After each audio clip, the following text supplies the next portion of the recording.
Desculpa de antemão se o assunto é delicado, mas para mim é bastante delicado falar de inimigos, né? Principalmente falar de amar os inimigos, né? É algo que, se a gente parar para refletir, parece ser impossível, ou a gente reflete, será que eu tenho inimigos mesmo, né? E eu tirei essa reflexão do capítulo 11 do Evangelho segundo o Espiritismo, amar o próximo como a si mesmo. Então, olha quanto questionamento dá para fazer só no título, né? Primeiro, amar o próximo como a si mesmo. Será que a gente se ama? Primeira questão. Depois, amar o inimigo, né? Será que a gente ama o amigo? Que de lá o inimigo? Então, são questões aí que povoam a minha mente. Eu achei interessante, porque quando a gente traz um tema para reflexão, e eu acho bacana isso, de deixar sempre a nossa escolha, a gente tem a oportunidade de buscar algo que nos faz refletir, que precisa de um cuidado maior na nossa própria vida. Então, eu vou tratar de 2 trechos do Evangelho, que já vão dar pano para manga, e começa com um trechinho do Evangelho de Mateus, onde Jesus diz: ouvistes o que foi dito, amareis o vosso próximo e odiareis os vossos inimigos. Eu, porém, vos digo, amai os vossos inimigos e fazei o bem aos que vos odeiam, e orai pelos que vos perseguem e caluniam, a fim de serdes filhos do vosso Pai que está nos céus. E faz-se levante o sol para bons e para maus, e que chova sobre os justos e os injustos. Porque se só amardes os que vos amam, que recompensas tereis? Os publicanos também não procedem dessa maneira? E se saudardes apenas os vossos irmãos, o que é com isso que fazeis mais do que os outros? Os pagãos não fazem a mesma coisa?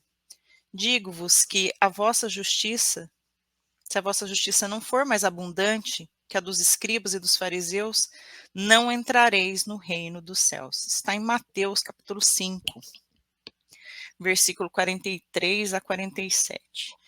E eu fiquei pensando assim, quando nessa fala de Jesus. Primeiro, aquele questionamento que eu fiz. Muitas vezes a gente considera que a gente não tem inimigos, né? A gente muitas vezes não considera que pequenas desavenças trazem para nós grandes inimizades. Mas basta a gente refletir em alguns momentos da nossa vida onde a gente se desentende com facilidade com pessoas que conosco convivem. Muitas vezes a gente passa uma vida inteira com uma pessoa, seja ela, né, irmã, irmão, filho, esposa, esposo, seja o que for. E muitas vezes a gente reflete se ele não é um inimigo que está perto da gente, né, diante das atitudes que o indivíduo tem para conosco. Então a gente reflete também no sentido de que alguém que nós temos apreço nos fazem ofensas. E aí a gente fica triste. Porque se uma pessoa que eu não conheço chega para mim e faz algum comentário negativo, eu não dou muita importância. Mas se uma pessoa que eu amo, que eu convivo, faz uma ofensa, ou me distrata, ou desconsidera tudo de bom que eu faço e considera apenas aquilo que eu faço de bom, aquilo me dói, me machuca profundamente.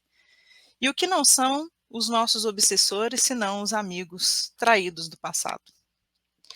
E obsessores eu falo no sentido de desencarnados e encarnados. E são os inimigos que nos fazem refletir sobre as nossas próprias atitudes para com os demais. No fundo, as ofensas nos chegam machucando, mas porque muitas vezes ela traz algum fundo de verdade. E eu não consigo lidar com aquilo. Então, como é que eu vou lidar com uma ofensa que me chega? Como é que eu vou amar uma pessoa que me traz verdades cruéis, das quais eu tenho fugido há tempos para não lidar? É um grande desafio. E lidar com frustrações, lidar com tristezas, com ofensas, com injúrias, é algo que desgasta demais o nosso espírito. E a gente vai ter no trecho desse evangelho aí, né, a parte que eu achava um absurdo, muitas vezes entendi ao pé da letra, né, se alguém vos bater na face direita, apresenta também. Ai, Elenilson, eu lia isso, eu falei, capaz mesmo, né? Jesus está me mineiramente convidando a ser covarde, é? Jesus é, me convida a ser covarde? exato. Eu mineiramente falando, capaz mesmo que eu vou dar o outro lado da minha cara para bater, mas não é isso não. Muitas vezes a gente age, né, dando a outra face, a tapa, quando a gente responde no mesmo tom. E